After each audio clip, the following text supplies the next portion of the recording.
Hey everyone, my name is Eva Reese with Acctivate, and I want to thank you for joining today's webinar on the 2021 sales tax changes, the mid-year update. I know that we only have a few people in, so I just want to take care of some housekeeping duties first, just so that way we have that. We may wait just a second for some people to come in, though. Yeah, we've got just the 4. Okay. So I want to cover a couple of the housekeeping duties. So today's session, we will be recording it. It's being recorded right now. You will receive an email tomorrow with a link to the recording and all of the corresponding slides. The Q&A at the end of the session will be live, and so we will be answering a couple of your questions that you ask, but you can go ahead and ask them at any time. You don't have to wait until the very end to ask them. You can just put those questions into the Q&A button at the bottom of the console, and we'll make sure we get those addressed. Now I'd like to introduce our presenter, Diana DiBello. Should have asked how we said that earlier. Perfect. Awesome. She is a product solution engineer at Avalara. Diana has over 25 years experience working in various industries and supporting sales and use tax functions. She has expert industry recognition and developed numerous papers and presentations on this topic. Diana, go ahead and take it away. All right. Thank you so much. Yeah, I feel old already as it is. 35 years is going to make me feel even older. But yes, 25 years working in this industry. All right. So today we're going to talk a lot about sales tax. Something that's near and dear to my heart and maybe gives some of you some headaches. Our agenda today is going to talk about COVID-19, the effect of manufacturing and distribution. I'm sure you're tired of hearing about it, but it has had a significant impact from a tax perspective on your types of businesses. And then we're going to go over some of the 2021 mid-year updates and tax considerations. There are a number of changes that have been going on, and we just want to make sure that you're aware of all the exciting stuff going on in the sales and use tax world. And then, of course, we'll show you how you can streamline tax compliance through automation, making your life easier so you don't have to worry about sales tax. It's not going to be something that's looming over you. So let's get started. So as we know, COVID-19 changed everything in the world for a lot of people. I was just talking to my husband today, and I'm like, I have to make arrangements for my first business trip in almost 2 years. So I did not miss the traveling too much, but I missed a lot of other things in the past 18 months. All right, so before the pandemic, there was a lot of in-person for business-to-business sales, and there were little B2C sales for a lot of companies in the manufacturing and distribution industry. Mostly the sales were exempt to retailers and resellers, and companies were charged with collecting and keeping track of exemption certificates. Since COVID-19, what we've seen is more e-commerce selling. So that accelerated both B2C sales and B2B marketplace transactions. So again, we've seen a lot more happening in the e-commerce world, even for B2B sales. And there were disruptions of the global supply chains. There were difficult things to get. And then there were a reduction of resources. So not only were things shut down for a while, but it was difficult to get truck drivers, and there were a lot of shipping restrictions, and even travel for flights and transport of goods was decreased dramatically. So some of the shifts in manufacturing, we saw a lot of companies change their business models and marketing strategies to accommodate new demands and new customers. So companies that were previously making clothes were now producing face masks, PPE, that type of thing. Distilleries were producing hand sanitizer. So it caused a lot of manufacturing companies to become more nimble in the way that they approach their sales channels and navigating shifts with workforce reductions and changes to workplace safety. So there were a lot of requirements that companies needed to follow. So it caused a lot of administrative burden from that perspective. And then a lot of the companies had to go to different working schedules for their workforce. And of course, what we saw was a great acceleration of digital transformation. So a lot of things that were previously handled in person, on paper, in physical transfer of information was now all digital. So B2B sales, 70 to 80% of B2B decision makers prefer remote human interactions or digital self-service, even after they were allowed to go back to the old way. So that made it easier for scheduling, savings on travel expenses, and safety. It just made it easier for companies to sell in the way that companies have been selling to end consumers. And buyers are willing to spend big using remote or self-service. So 70% are open to making new purchases in excess of $50,000 using these new methods of purchasing. And then manufacturers must offer online selling experiences for the first time. I can't tell you how many companies we've spoken to in the past year who previously did traditional business with their customers were now trying to offer e-commerce sales channels for their B2B sales. And there are B2B marketplaces out there. So it really is causing a transition in the industry. Now, for B2B, B2C sales, I think any of us listening to this call can relate to the fact that a lot of what we have been buying over the past 18 months has been much more online purchases, even food. I can't go into a restaurant now and not see a driver come in for Uber Eats or DoorDash. So even the simple act of getting food from a restaurant has changed dramatically in the past 18 months. For B2C sales, there's been channels, e-commerce channels that offer that seamless purchase experience. And 20% of manufacturers have their own e-commerce channels rather than selling through marketplaces, or they use both. So we talk to companies who have their own e-commerce websites, and then they utilize marketplaces such as Amazon. So let's get into the 2021 mid-year updates and tax considerations. So a lot has happened in the past few years. So for manufacturing, there's been a 10-point year-over-year increase in sales from February of 2020 to February 2021. There's a 62.1 point manufacturing PMI as of May 21st, indicating potential strong economic growth. And then 64% of businesses feel business will do better in H2 of 2021 compared to H1 of 2021. That's great news for businesses out there trying to increase their sales, trying to get back to normal and expand. For mid-year distribution updates, wholesale distribution is expected to face 4 major trends this year. Increased competition and new disruptors. So a lot of the e-commerce transactions has resulted in a lot of reworking of the way the distribution channels work. Global dynamics impacting supply chains. So as things change globally, not only with supply chains, but with the way countries deal with each other and the tax implications, that's going to have an impact on the supply chains.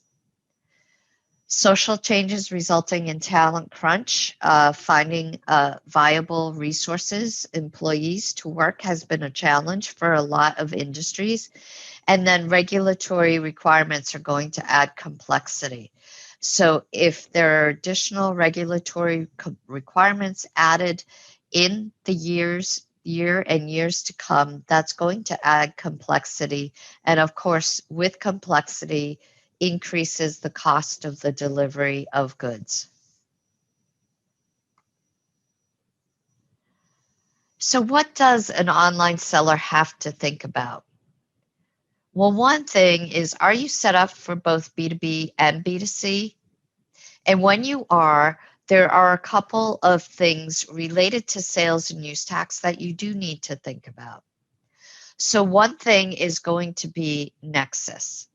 What's nexus? Well, nexus is that connection with that a company has with a jurisdiction that is the minimum amount of connection that a jurisdiction has to have with that company in order to require it to collect the tax. So basically, in a simpler way of putting it, it's that connection you have with the jurisdiction that says that you gain some benefit from that jurisdiction. So determining where you should be registered is always a challenge for companies. There are different ways to look at nexus. There's nexus for state and local or state income tax, and there's nexus for sales and use tax. And then, of course, there's nexus for local taxes in some cases.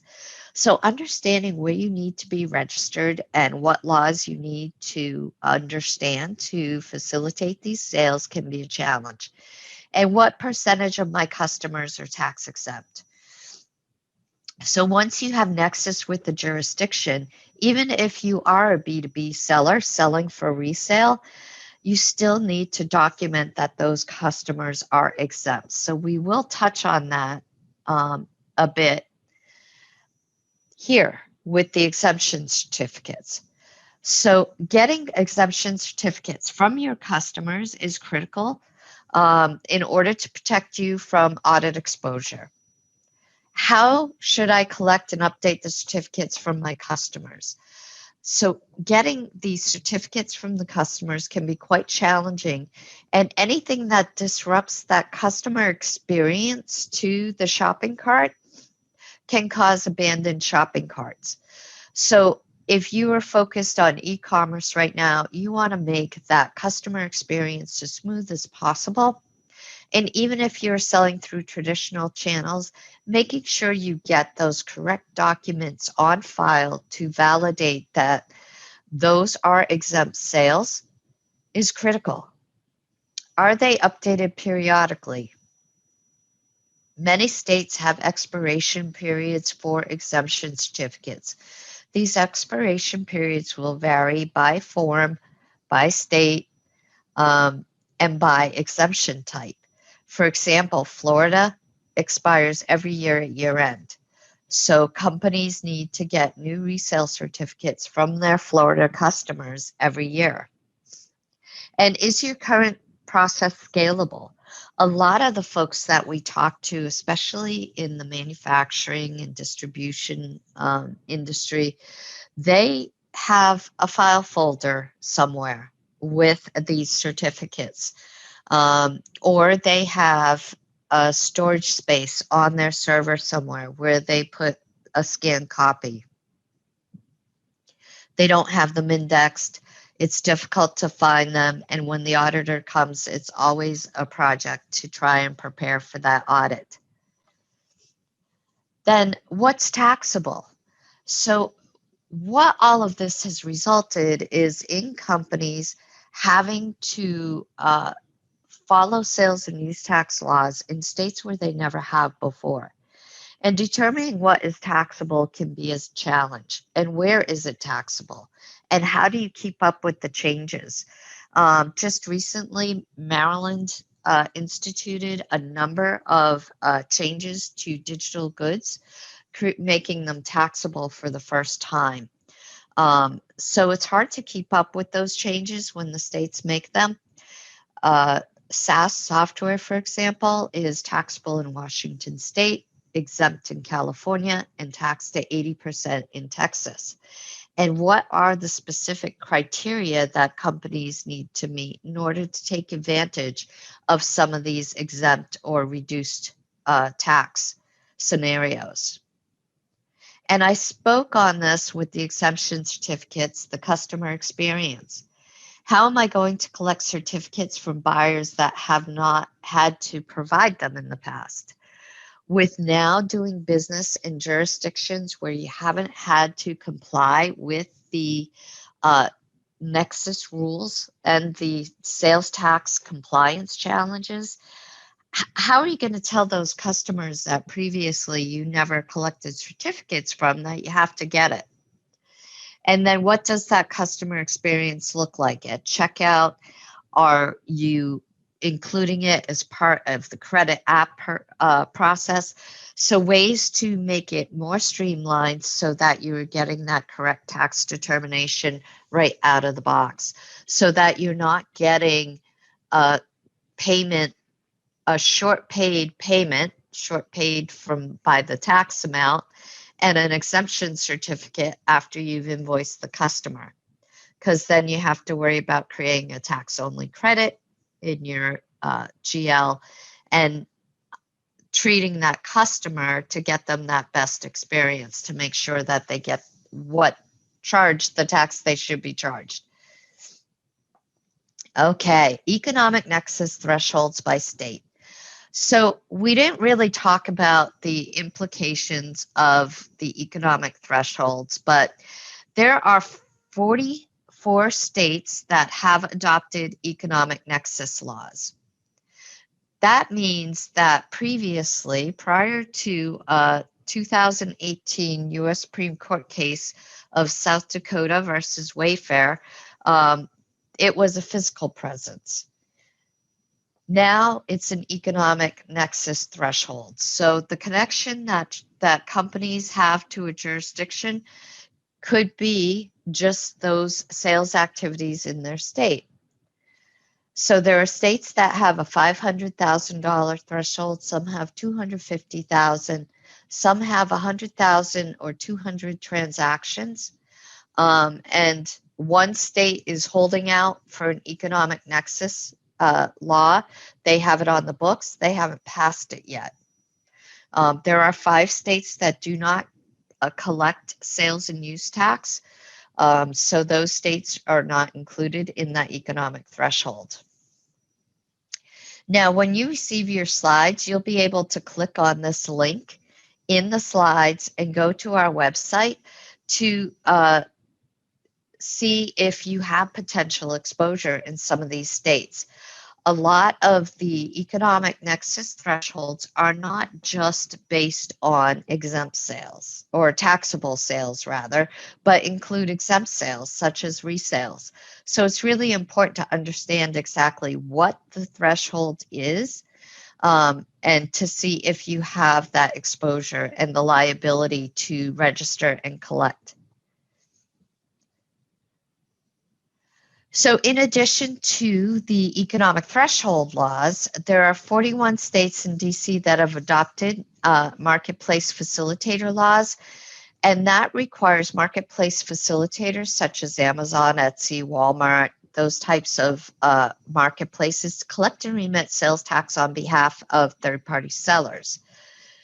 The premise behind this is that making those facilitators collect and remit that sales tax is going to be a much easier way for the states to get that revenue from those transactions to customers in their state.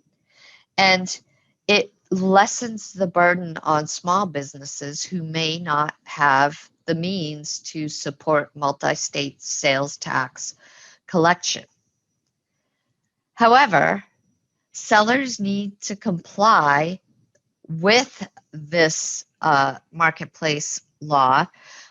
So when you are selling using one of the marketplace facilitators, if they are collecting and remitting on your behalf, you still have to report those sales.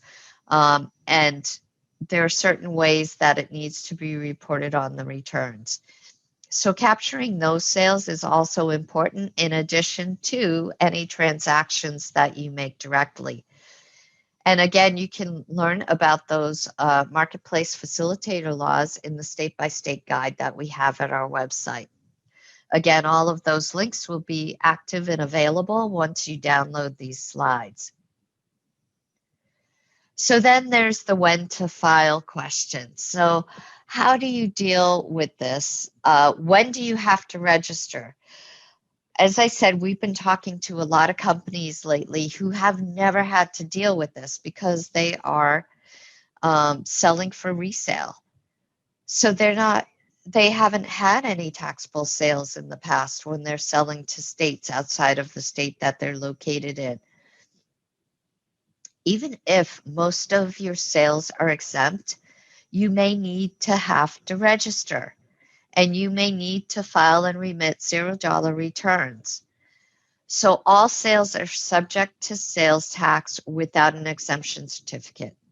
So unless you have valid documentation as evidence that that sale is truly exempt, it needs to be treated as taxable. And then each state has different laws related to exempt sales. So that's a challenge too. I was talking to a company yesterday that sold goods to a lot of different types of organizations, including not-for-profit or nonprofit organizations, as well as government. Now, in some states, those would be exempt. In some states, they're not. They are taxable. So understanding the nuances of where an exemption may or may not apply is critical. Now, if all your sales are sales for resale, that's one thing, but you still need to document it with an exemption certificate and understand what the expiration periods are for that. And then, of course, determining whether or not to register for a jurisdiction. A nexus study can be beneficial in determining that. A nexus study will look at your activity over a prescribed period of time to determine first if you have a physical presence in that jurisdiction, and second, if you have economic nexus in that jurisdiction.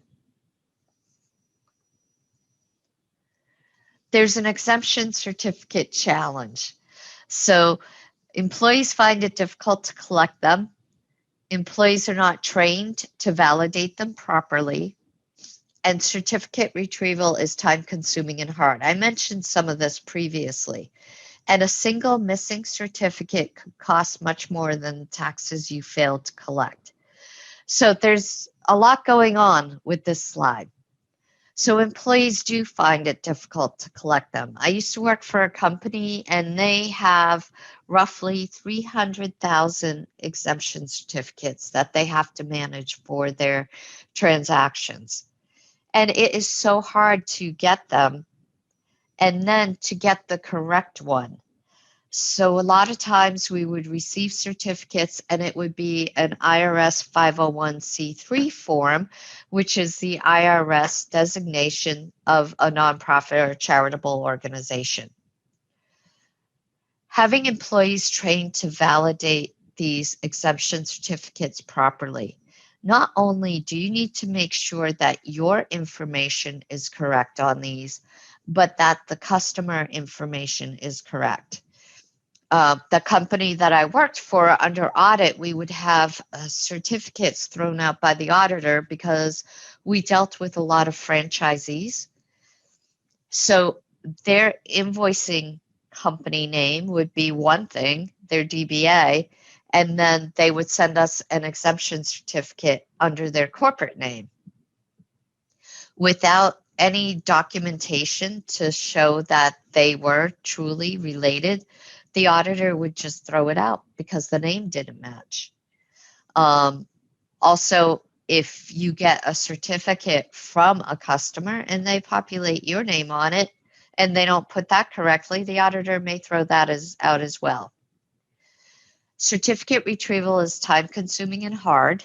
So I'm going to date myself by saying in the old days, we used to have to go to the warehouse to dig out the box with the certificates for the audit before the auditor would come in the old days when all of the certificates were stored in a physical paper form.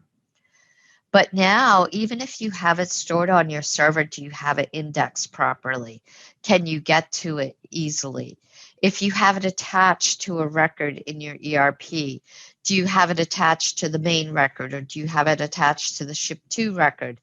So identifying and retrieving all of that information when you are under the gun for an audit can be stressful and difficult. And then a single missing certificate could cost more than taxes you failed to collect. So I have an adage that I talk about on most of my calls and when I'm talking to people about sales tax.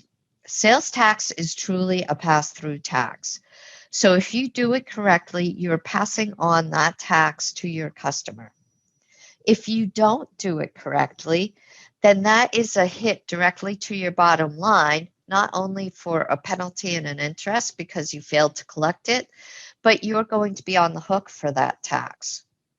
A majority of audit assessments are based on two things: on exemption certificates and on consumer use tax. So it's important to understand that this could cost a company a lot of money when they can't afford it. Even unknown nexus or exposure in states where you may have nexus that you haven't registered in yet can cause significant issues for a company.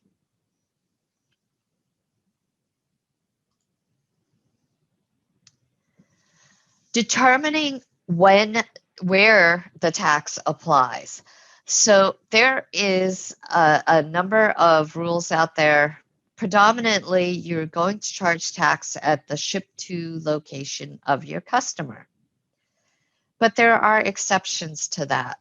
California has a modified origin based methodology to determine which rate you pick up that tax. But an address is what gets you to that rate. As you can see here, zip code is not sufficient to identify what rate applies to a transaction. If you look at this map here, Greenwood Village in Colorado is 80111. There are various different rates that you can see associated with the color dots up here, and the difference between the rates can vary pretty dramatically. There's 16,000 U.S. sales and use tax jurisdictions. That would be for all tax types, for all of the different types of nuance districts here. You can see here in Colorado. Colorado's a great state. Texas has them too, where they have a city district, they have a regional transportation district, a football district, science and cultural district. So it's important to understand what all you need to collect tax for. And then the boundaries overlap. So it's never just one jurisdiction you're looking at, not usually. It will involve multiple layers of a jurisdiction. And zip codes were designed to deliver the mail and not designed to delineate the boundary of a tax jurisdiction. Then another challenge is product taxability. We talked a little bit about this in a previous slide, but product definitions vary by jurisdiction. And it's very complicated. So here there's all kinds of different ones. The food ones, I think, are the wackiest out there. Some of the clothing ones are a bit strange as well. But if you look at bagels in New York If it's sliced, it's taxable. If it's a whole bagel, it's exempt. Well, that's not going to be the same rule that applies in another state. If you look at candy bars in Indiana, a Snickers is taxable, whereas a Kit Kat or a Twix is going to be exempt. Now, that rule applies in a number of states. Just understanding how these rules apply and the complexity. I talked about SaaS software earlier. That's a huge opportunity for savings on the consumer use tax side if you're in a state that, like California, that doesn't tax it. If you have multiple locations, allocating those IT spend costs to the locations to ensure that you're getting the optimal tax calculation. There are 5 steps to getting it right. You need to know where your business must collect and remit the taxes. So that's determining nexus, that's determining where you need to register. Then register to collect and remit the sales tax. Now, if you do a nexus study and determine that you have exposure in a state, don't just turn on the collection of sales tax and then start filing. Identify what that exposure is.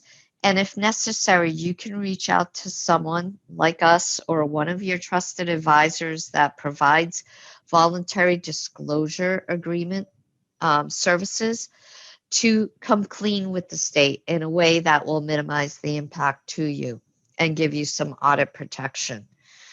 So registering to collect and remit sales tax, if you have exposure from historical activities in that state, then certainly talk to a professional to assist you with that process. Then calculate the correct sales tax amount. So knowing where to determine that rate and then getting that correct rate, because zip codes will not give you the correct rate. Track and manage those exempt sales. Don't forget, 80% of audit assessments come from exemption certificate issues and use tax issues. So make sure you take care of those exemption certificates so those issues don't get extrapolated throughout a whole audit period. And then remit sales tax to the taxing authority. That's the easiest part, is giving them the money. All right, so it's not easy to give them money, but the process doesn't hurt too bad. All right, so consumer use tax and reducing audit risk. I talked about this previously. This is a huge area for auditors to look at. So what is consumer use tax? It is what's owed by the buyer when the tax charged by the seller does not address the full liability for that transaction. Do you want a translation for that? Basically, if you were not charged the correct sales tax on a purchase, then you need to pay that as a use tax to the jurisdiction. And I'll bring it down to even a more relatable level. I live in Pennsylvania. If I go to Delaware and make a purchase of, say, an Instant Pot, if in Delaware, there's no sales tax. When I bring it back to Pennsylvania, I am supposed to accrue a use tax on that and pay it to the state of Pennsylvania.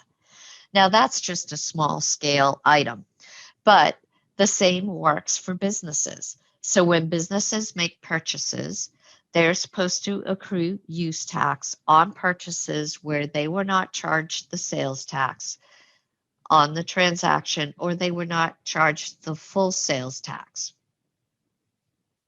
There are a whole bunch of ways that this can happen. So the sales tax can be missing or incorrect. So sometimes when you have vendors that are smaller vendors and they don't have nexus in your state, they're not going to collect the tax in your state. Sometimes you may have some smaller vendors that collect only the state tax in your state, and you need to have the locals collected as well. Also, the location of use is wrong or different. This happens a lot of times with IT spend for companies that have multiple locations and centralized purchasing. So we have our headquarters in Seattle. When we purchase items for our employees all over the country, they are shipped to the Seattle location, or even our SaaS software. So when we make a software purchase, all of our employees use our hosted software solution that we have for numerous functions. So think Salesforce, think your travel expense type software, all of that. In Seattle, the rate is almost 10%, but in California, it's exempt. So for our California employees using that software, there shouldn't be a tax on that. And then in Texas, it's 80%. So it's important to understand how those implications can either provide you with additional exposure or cost savings. So there are ways you can handle it to ensure that you're taking advantage of the correct tax treatment of what you're purchasing. And then if you are using something in a taxable way, so we see this a lot with companies like a cabinet making company that then uses the cabinets in an installation job, or they are using something that they manufacture in a display, or they are using goods for resale in a display, or even if you're a computer company and you pull out computers for your employees to use. So the nature of the use changes, and then the taxability changes. Because typically, if it's something that's purchased for resale, you're going to provide a resale exemption to your vendor. And then once you pull it out of inventory to use, then you need to accrue that use tax. It is very complicated in a number of industries. So it's just important to understand that you may have some exposure there and really understand how that is handled in your organization. And then, of course, it wouldn't be sales tax without various unique rules and conditions that apply in different scenarios. And of course, they vary from state to state. The management of consumer use tax is a huge challenge. And as I mentioned earlier a couple times, that it's a very common audit risk. Part of the challenge is that not only is it difficult because of the nature of it, but it happens after the fact. So you may not know when you get that vendor invoice how that's going to be used and how it's going to create a use tax liability. So it is often an area that we talk to a lot of our customers about in helping them to find ways to automate that process. And that leads to tax automation. So we have customers, when we first talk to them, they tell us they have a document management system, but their system does not communicate with customers, serve up the proper documents that need to be completed. So think about the exact form that the auditor is going to look at and not have an issue with. Validate the documents or the data on the documents, have reporting tracking of data on the documents, improve that customer experience. I talked about that early on, that you want to make it as easy for your customers to provide you this documentation of exemption so that it doesn't cause a delay in the sale process. And then create compliance workflows and audit trails. So how about a seamless experience for B2B e-commerce? It just makes it so much easier for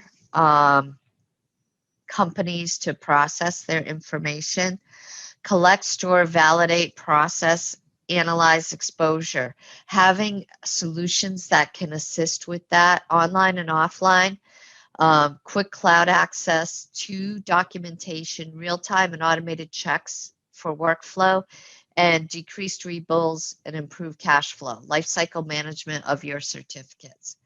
And then the buyer can easily submit that information.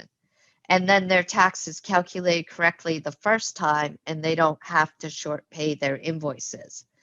So the end-to-end sales tax compliance solution that we can provide to assist you will integrate with your Acctivate system to provide tax calculation information.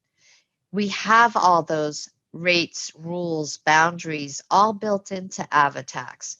And with a real-time call out to Avatax, you can get that tax calculation done up front. Then there's cert capture for exemption management. And we talked a lot about that today. Being able to send a request to your customers to complete that documentation, to create an exemption certificate right in the solution, so that you don't really need to worry about validating it. And then managed returns for filing. Logging into the websites and filing the returns and making sure you schedule the payments correctly, all of that can be an administrative burden, and we can take that burden off your plate and assist you with managed returns filing. And that brings us right up to our Q&A. So hopefully I've given you some information to think about, to go back and look at where you may have exposure. Also know that if you don't have physical presence in states, there are states where you can actually file for free utilizing our streamlined sales tax service. Awesome. Thank you so much, Diana. Yep. Thank you. I don't see any questions so far in the Q&A field just yet, so we'll give people a few minutes. I know I learned a lot about, especially the pivot that businesses are making, to more of the retail B2C kind of space. That's interesting to know. Yeah, and it is something that I've seen a lot over the last year in talking with our prospects and going through their requirements, and they just want to be able to get that sales channel directly to the consumer, right? Which is a whole other, there's a lot of things you have to do when you decide to go that way. Absolutely. Yeah. That is a great point. All right. Still no questions coming in. I just wanted to remind everybody that if you do have any questions on the Acctivate side of things, you can always reach out to your Acctivate account representative. They are always willing to help you guys in answering any questions about the compliance with Avalara and the integration between Acctivate and Avalara itself. Great. Awesome. Thank Thank you so much, much, Diana, for your time today, and everybody else at the team at Avalara. Take care.